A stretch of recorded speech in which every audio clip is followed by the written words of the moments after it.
Welcome to AtVenture DealFlow, the podcast where we talk to fundraising founders and the investors who back them. Today, I'm speaking with Goodoo. My guests are Levi and Tijn Baart and Stefan Wijdenes. Goodoo is building the ice cream of the future, fully plant-based, creamy, made without unnecessary ingredients, and already available at major Dutch retailers and more than 650 horeca locations. Welcome. Great to have you here today. Thanks. Thank you. Stefan, I give you the floor to share your story about Goodoo and your mission. Yes. Thanks for having us, Laurie. Goodoo is an impact-driven ice cream brand in the Netherlands.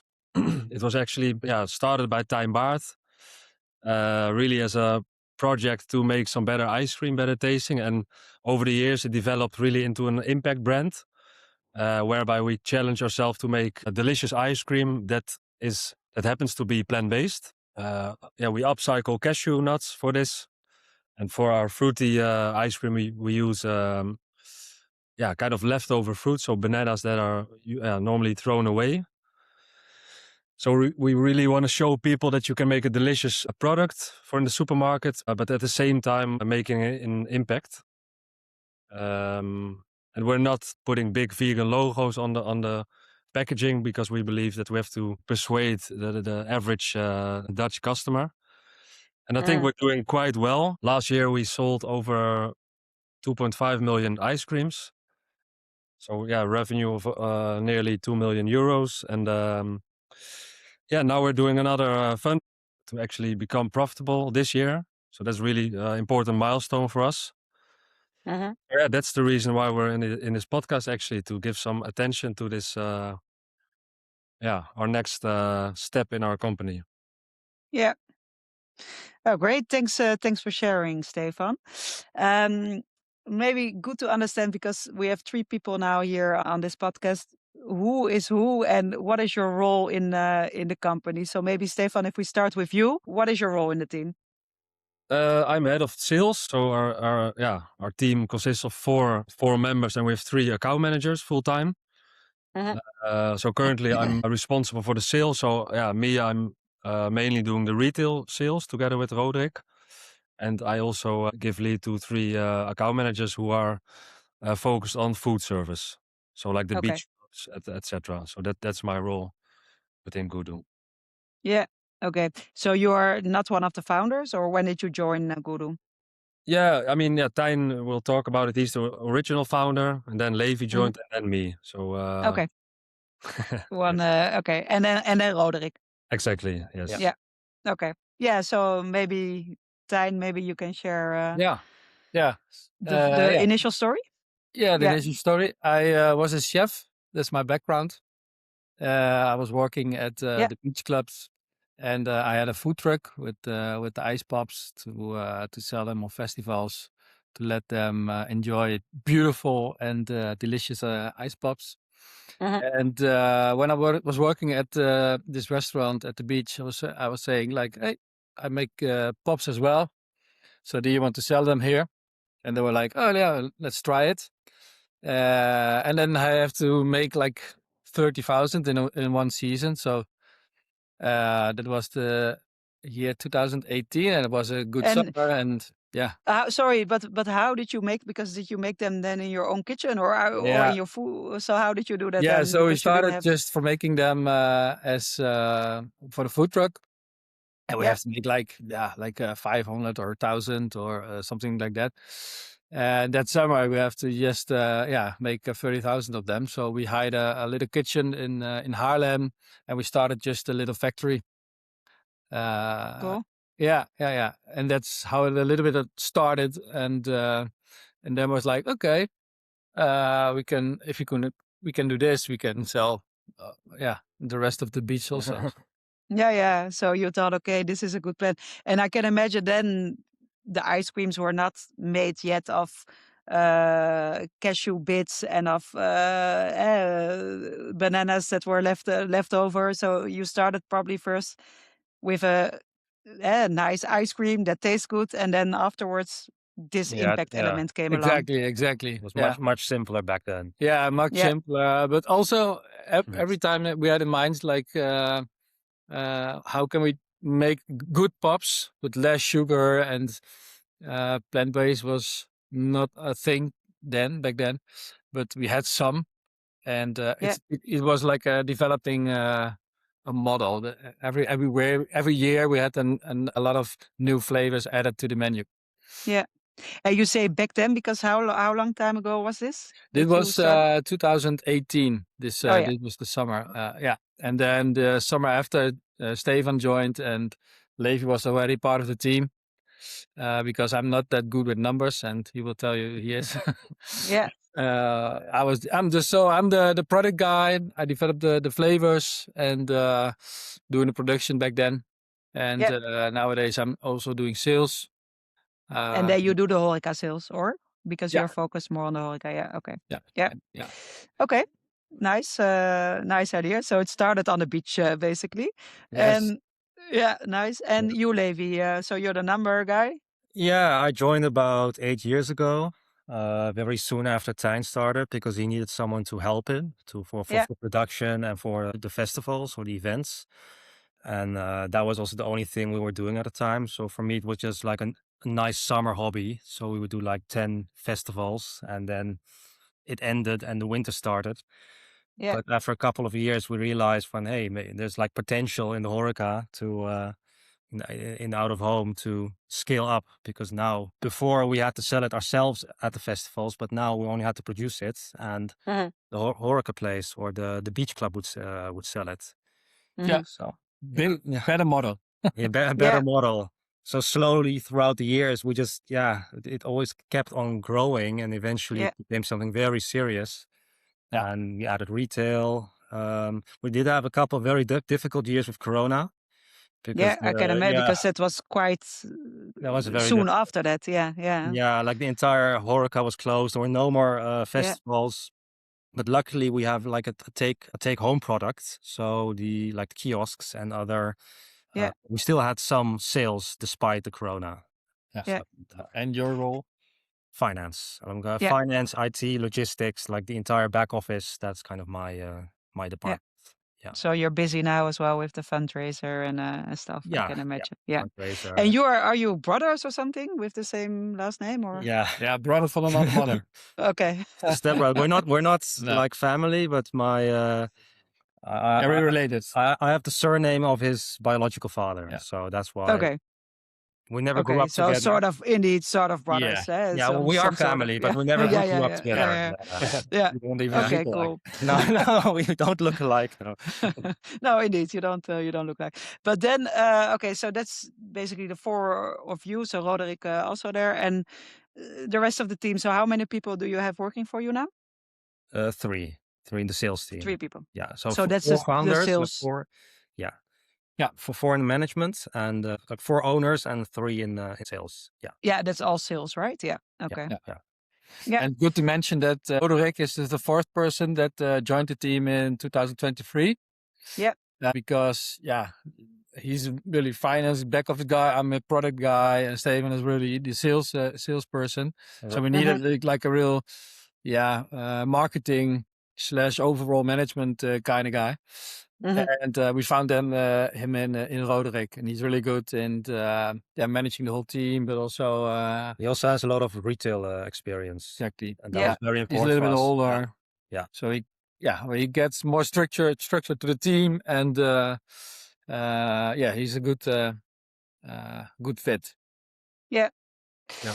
Okay, and about your products then, because you started just, of course, with 1 or maybe 2, I can imagine, ice pops. How does it look like now? How many SKUs do you have, and what is the plan there? We have like 10 now in horeca. Yeah, 10 popsicles. 10 popsicles. 6, 8. No, 10 flavors. Yeah. With 8 popsicles, 6 are for grown-ups and 2 are for the kids. 3 are fruity and 3 are creamy from the rescued cashew. And we have 2 cups, like Ben & Jerry 100 milliliters. Yeah. These ones are already in retail now, also at Albert Heijn. So we started them. We tried them. I think we tried it. These indeed. We tried them. Really nice. Yeah. So, and we have like 4 SKUs in Albert Heijn of the pops. Depends a little bit on which Albert Heijn you go, because some have the whole menu and some like two SKUs. And for now, we do this for this year. The menu stays the same for continuity, and because changes in the menu is a lot of work and a little bit expensive and complex. But for next year, 2027, we want to add one product. It's like small bites, like snacking ice cream. Like a bit of the marchi style. Yeah. So we're gonna try it. The first sample will be there in April, and we want to add it like late in the year, so like November, if that's possible. And that's a retail proposition. Yeah. Okay. And for next year, we're gonna change maybe a flavor or so, but not many changes because we really want to focus now on what we have. And be productive at the factory and get everything there good. And scaling that, basically scaling your current proposition. We call it focus. And the focus will be, I mean, what will be your division between retail and horeca? Now this year we're gonna be 50-50. Yeah, like retail is growing fast in horeca in volume. So last year it was about 50-50, but this year in the total revenue, like retail is going to overtake the horeca. Like and probably in the future it will stay that way. That like retail is more scalable than horeca, and we haven't done it for that long yet. So. No, exactly. So your focus will be a bit more on the retail then, actually, in the next in the coming years, it's still or both, because in horeca the margins are actually better. Yeah, so, it's much more profitable. Yeah. That's the advantage. But things like events, we actually decided to stop doing them. They just take too much of our time, and they're very expensive, and the business model is very difficult. The event manager wants 60% of the revenue, so it's impossible to turn a profit. No, it's more sampling almost.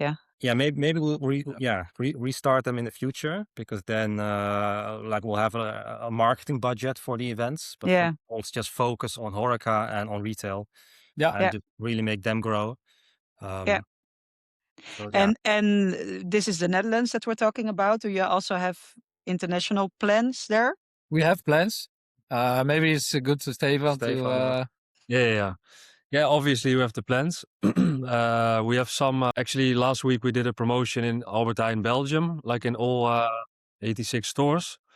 So I just texted them like, how did it go? And we also have some out of home clients, but we decided like the focus is really on the Netherlands. We really want to do our job well here. Get into all the retailers, grow the out of home footprint as well. And then we can copy the same model to first Belgium and then Germany and the Nordics and perhaps UK. And also because it's focus is the keyword. You hear a lot of people saying that it's if you want to grow too fast, it takes so much focus away from the Netherlands. So we're not done here yet, but we have plans for example, for Germany. It's too big to enter at once, so we just go to the border area or Berlin, and then we can either work with a sales agent or do some stuff with our own team. But it will be according to the model that we have in Holland. So enter in retail and then support it with some out of home locations as well. Yeah, because that's what out of home is for. Like it takes a lot of time and effort, always did. But really, we have a lot of visibility there. So some beach clubs, you will see like a freezer, a beach flag, ice cream menu. So, and it's really valuable. Of course, to the customer, to the retailer. So yeah. But for the revenue, I think in 2030 we want to have like 50 million revenue, and then in our plans we have 2028 we have Germany and Belgium included in our. In the plans. Sales, yes. Yeah. So that's in those numbers, basically.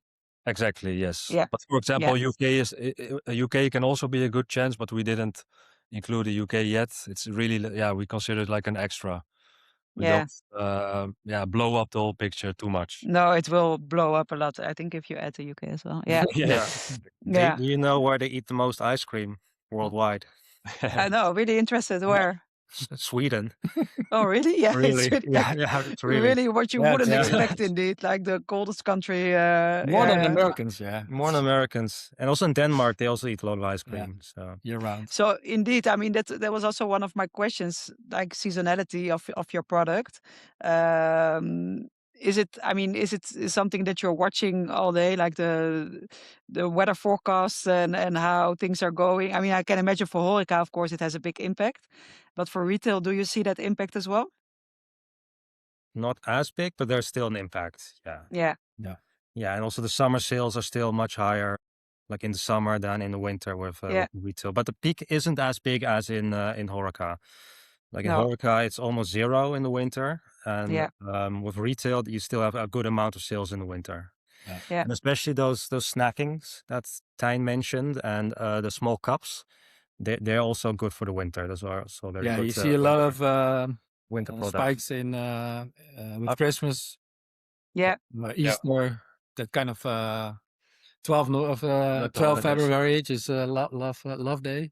Oh, It's the yeah. 14th of February, but okay. What? Oh, What was it? Valentine's Day, 14th Yeah, of 14th? February. Oh, sorry. 14th. Put it in your calendar. But you see there also, people are eating ice cream on Valentine's Day. Yeah, probably. A Yeah. lot, yeah. Yeah. And Okay. it's a whole other product that you eat like with friends after dinner. You don't eat it like a popsicle. You do it maybe if you when you're on your own. But this kind of product, my mother says, "Oh, okay, I want to buy this because I have friends over, and it's a perfect little dessert." It's like a special occasion, like a Special treat, yeah. special treat. Yeah. And you said it before. You're really positioning yourself as a something that tastes really good, and then as a second layer, okay, it's also plant-based and it's also less sugar, and so that's not something that you really focus on, but at the same time it is, of course. So it is still sort of a differentiating factor, right, versus what else is in the shelves.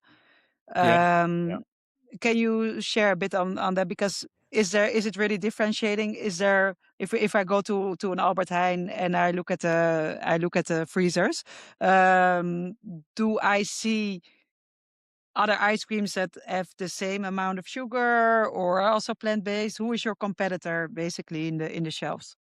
I think for the creamy ones we have Oppo, but they use a lot of sugar. How does it called? The stevia, so? Sweeteners. Sweeteners. Yeah.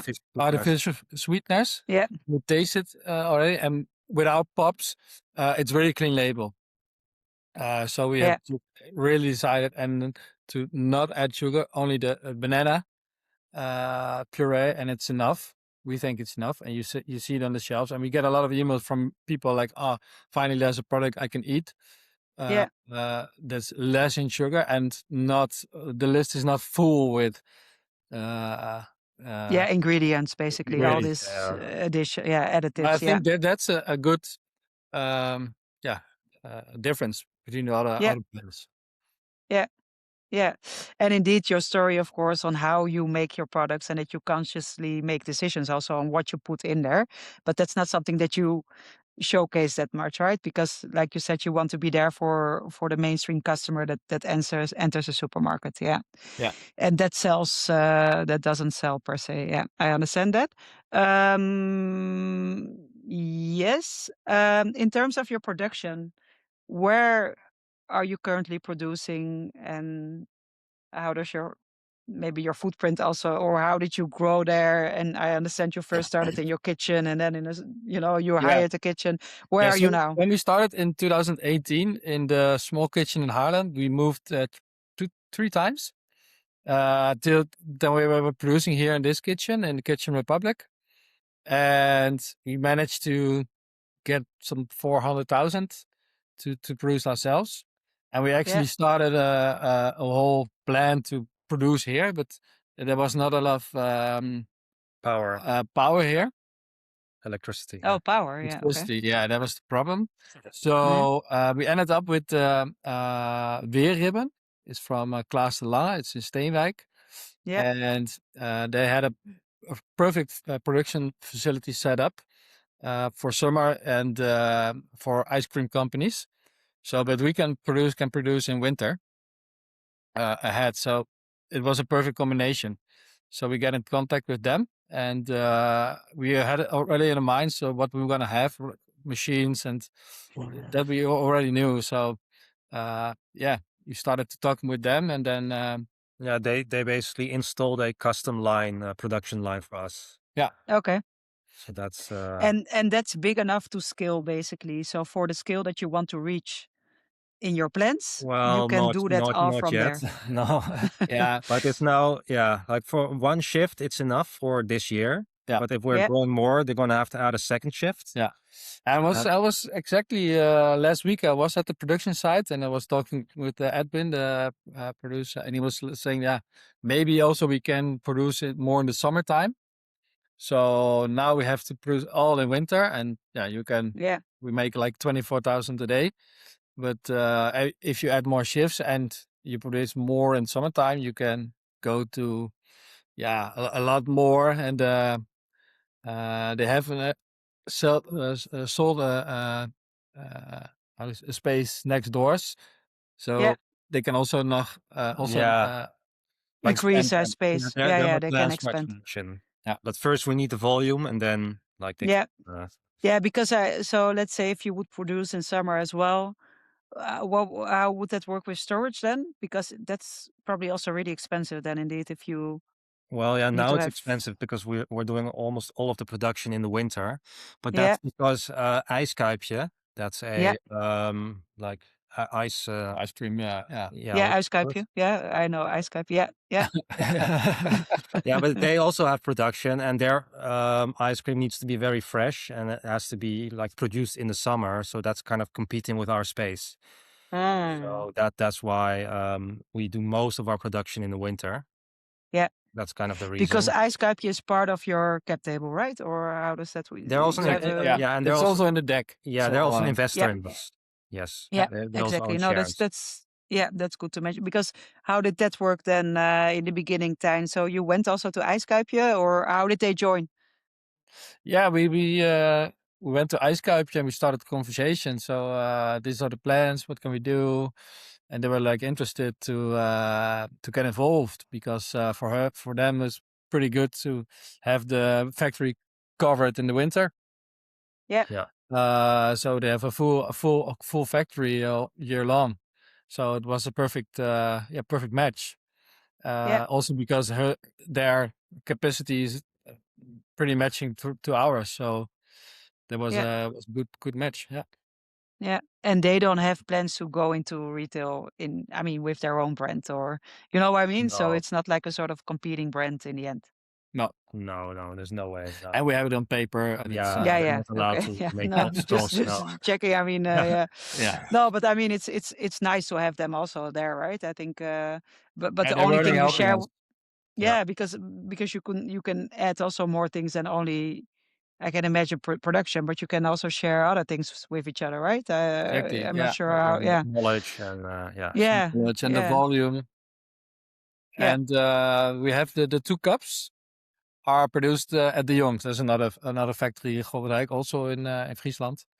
Okay. But their production they can ramp up to whatever. It's not Too it's enough. not a thing. Yeah. Yeah. We're nowhere near the max there. Yeah. And your shelf life is, how long? 2 years. 2 years. Yeah. Oh yeah. But Okay. we're also at everywhere we're like focused on selling the product this year. Yeah. Yeah. That's the goal. Yeah. And so you say more than 650 horeca locations available at major Dutch retailers. Can you share a bit about your traction there, your growth in there, and maybe some nice numbers that you can add in terms of Stefan. Yeah, sure. For example, Albert Heijn was obviously the most important retailer for us. Getting in there was quite a challenge already. But now we're working together for 1.5 years. And I mean, yeah, from both sides, it's going pretty well. So you have the rotation, which says like how many boxes per week per store do you sell. Yeah. So in the beginning, like you put your stuff in the shop, and then you hope, you do some promotion, and then that's the game. And then the rotations were like 1.5, 2, like this. And then 1 year later, like we grew one point. So now it's in the summer it's like between, depending on flavor, but 3, 4, like this. So for them it was really like, okay, it's going well so far. And now we have to grow it further, this number, but the rotation is like the most important metric for both. So that's going well. And then they also add stores as well. So for example, the strawberry cheesecake is in 990 stores, so almost all of them. So that's the SKU that is really in the most stores then, the strawberry cheesecake. Yes. Okay. Yeah, mango passion. It's also 900. Mango almost, passion is I think now in like 650, something like this. Okay. Mango passion is also really bestseller, but strawberry cheesecake is in most it's more unique also. stores. Yeah. And that's the way it goes. I think this year we're also gonna do promotions. And then you learn your lesson. So for example, this year we have the promotions better spread throughout the year. Uh-huh. Last year now we also it's you don't have to do too much promotions in the summer, so now No, we it's a different more time. Yeah. promotions before the summer. So then the goal is again to get the rotation a little bit up again. Yeah. Then for example, last winter we added the 2 small cups as well.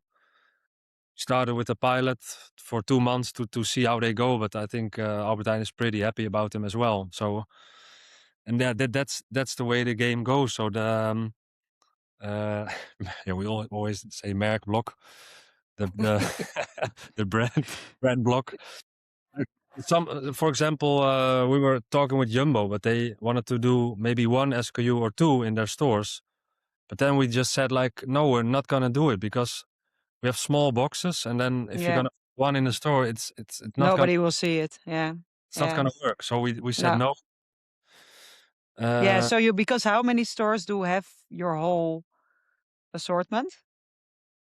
In total we have like 2,100 retail stores, and it really depends on flavor. So I think there are like the cups are in 300 stores. So there are like 300 stores who have 6 SKUs at the moment. Yeah.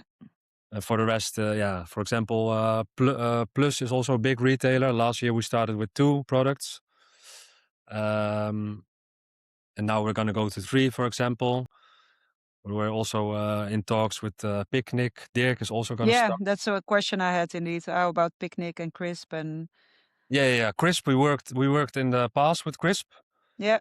But they have a kind of different strategy now. So they don't want players who also are at Albert Heijn.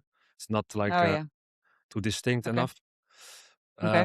But for us, that's okay. I mean, we need the guys. We want to make a real impact, so we really need Albert Heijn. So it's much more important. And Picnic can also be really interesting. Perfect target audience for us. And in terms of margins, of course, in retail it's worse than in horeca. I understand that. Is that also something you are able to negotiate every year with an Albert Heijn? If you show indeed that your rotation numbers are high, is that something that is going well? Is there some progression there as well, or? Well, the progression is that the margins stay the same now. So in the beginning, they are quite. They cooperate a bit because you're a startup. Yeah. So I think the margins are okay, but we just have to scale. Like that's the whole game. We have to get the rotations up and scale and get in all stores. Yeah. With like 8 products. Yeah, that's the goal. And the negotiation is about like keeping the margin, I think. Yeah, exactly. No, I think it's a tough game. No, so well done. I think that you made it this far, and that you're in so many stores. I think that's very well done. In terms of considering the time as well, in terms of your round right now, maybe tell me a little bit about that, because you're currently doing a share funding. How far are you, and what kind of milestones are you gonna achieve with this share funding? I think. Levi? Stefan, or who is gonna show who's the For person, for or milestones, maybe. Levi? Well, like the Difficult total question. Yeah, ambition for the yeah, entire round is 1.2 million. So, but that's yes, not just the broccoli campaign. no, That's also like other investors that we're yeah, speaking to, and also partly a loan from the Rabobank. So okay, that's kind of the total aim actually for us, because we want to have enough funding to do everything we want to do for the next couple of 2 or 3 years. At the moment, our producer does quite a lot of the what's called stock financing, like of the for the winter. But he also wants to build a new factory eventually. He can't do both, so we have to take up a part of that finance role ourselves. yeah. So basically, part is either working capital or It's factory. partly working Basically, yeah, capital yeah, also, yeah, so we can keep the entire sales team and just do what we're already doing, but just better. We're not planning on expanding with new people in the short term. Like the real focus now is to get to break even. Yeah, because also for us, we don't want to have to get money every 2 or 3 years. We don't want it to be mandatory. We want no, it to be optional. yeah, Hopefully, this is the last time that it's actually really necessary. So Yeah. yeah. Yeah, a little Because bit. so far, Sorry? sorry, because you're funding so far. So I understand there's the agreement with IJskuipje. Who else did you get funding from? well, in the broccoli campaign, that's where our current investor already has done Yeah. about 150,000. Okay. Plus, like the rest of the broccoli campaign, Yeah, we are friends, now at family. Yeah, 85% Yeah. of Okay. the. yeah. We're hoping to achieve the half the million, and hopefully go over it. Yeah. Yeah. And then there are multiple investors that we're speaking with who also like to join, but they might not go into the broccoli campaign. That might be like No, they separate will do bigger investment. tickets, or yeah. Okay. Yeah, Okay. And when are you closing the round?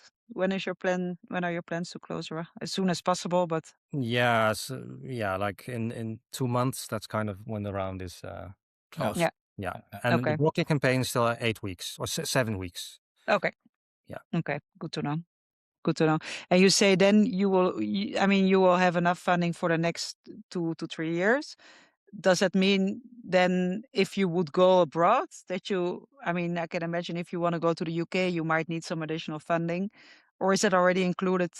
I mean, it's not included in the revenue numbers. I understand it, but is it included in your No, it's model in like terms of funding?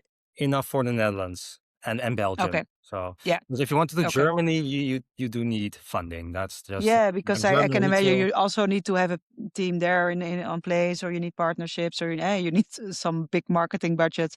So I think Yeah, there's a lot of things you need Exactly. to do then. Yeah. But the Okay. main focus with this money is to just be profitable this year in the Yeah. Netherlands. Yeah. and next year better and growing with the profits. So Yeah. keep vier poten aan de tafel. Yeah. Yeah. Yeah, Keep your feet on How the do you call ground it? or whatever. Casual, Yeah. I don't know. yeah. Yeah. Yeah. Yeah. Nou ja. I don't know. Yeah, and you see now that like our marketing spending is really like the bare minimum. So yeah, the marketing we spend is for the promotions in the retailers, and you see Yeah. it works. It's the way it works. And for example, Germany also. I mean, like you can put a lot of money into a lot of marketing campaigns, outdoor, name it. But I think it shows. Or for example, Holy is also doing it, the cereal brand. Like Yeah. they didn't spend a lot in the beginning. Like they didn't spend nothing. And it shows that you can be to be Yeah. creative, and then spending it like on your sales team for out of home, and then just on the promotions for the retailers, that you can grow a lot. And that's our focus for now. Yeah. In-store also promotions. Yeah, they are the most important. Like that is the biggest return on investment. And secondary is also just our horeca. So just expanding. When we have a little bit more budget, will we go to like small influencers? Yeah. Like I can imagine you want to do something more indeed on exactly, but also digital, I don't know, exactly marketing. but it's not the focus. It's not No. going a lot of money going there. Just selling the product, and the product is the marketing itself. So that's our focus. Yeah, and the visibility at the beach club, that's super important. So people buy the actual product there. So if they get stimulated there or nudged, then it's very effective. Yeah. Yeah, and so you also speak because you named indeed Holy as a sort of an example of how they are doing this internationalization strategy. So you speak to other entrepreneurs as well in terms of to understand how they are doing it and to learn from there. Yeah, of course, definitely. Also, we connect with in 3 weeks we have an appointment in Belgium, like with a guy who sold his ice cream factory, really big factory, and he also had a brand. Like we have to be creative, we have so many entrepreneurs, we meet them at the horeca fair trades, we talk with them. Yeah. And for example, for ice cream specifically, like at the moment there's not one single brand in Holland that is both in retail and out of home and being successful. There's not one except the big the Magnum Unilever players. Yeah, exactly. The big ones. Oh yeah, that's really interesting actually. Yeah. So that's our strategy was always like to build in out of home and then enter retail. Yeah. And of course, we talk with other entrepreneurs, like the frozen section, like what works or what are your margins or what is your promotion budget for the retailers. But of course, that's how we come to our strategy. That is really focused. Yeah, so you learn from others as well. Yeah, no, that's I think always a great way to do your business. And okay, I think that answers many of my questions. Yeah, because when I looked at your team, I think it's quite lean and mean, indeed. So, and that's really good because that's probably also how you made it. Well, I'm really impressed that you made it so far, with such a small team and quite little funding basically, but really, with being creative and finding different sort of partnerships. So I think that's very well done. Channel mix we discussed. Yeah. No, I think you answered all my questions. Maybe one more question. In terms of kind of investors that you're looking for, is there something because of course we have an angel network where we also say, okay, next to capital, we also like to add something in terms of expertise, network. Are there specific things that you are looking for in angel investors? If somebody's really impact minded, it helps. Or if someone has a lot of experience in retail or marketing or export. Retail marketing, horeca. Sorry? Horeca as well? Could also of course. Connections in horeca. Yeah, that Okay. would be great. Yeah. Okay. No, I think good to add this point as well. So thank you very much, all three of you, and of course also Roderick and the rest of the team for doing this podcast. For anyone who is interested, of course, go to the Albert Heijn and to any other supermarket to try your products, right? Because I think you're in many products, many supermarkets. So it's good to try. I tried it myself. It's really tasteful. So thank you for that, and everyone, of course, who wants to join this share funding, you can go to Broccoli because there the share funding will be open for the next weeks, and internally we will share this as well. So you can also come to me or to AtVenture platform for more questions. So thank you. My name is Laurie Lancee. This was AtVenture DealFlow, and I see you at the next great deal.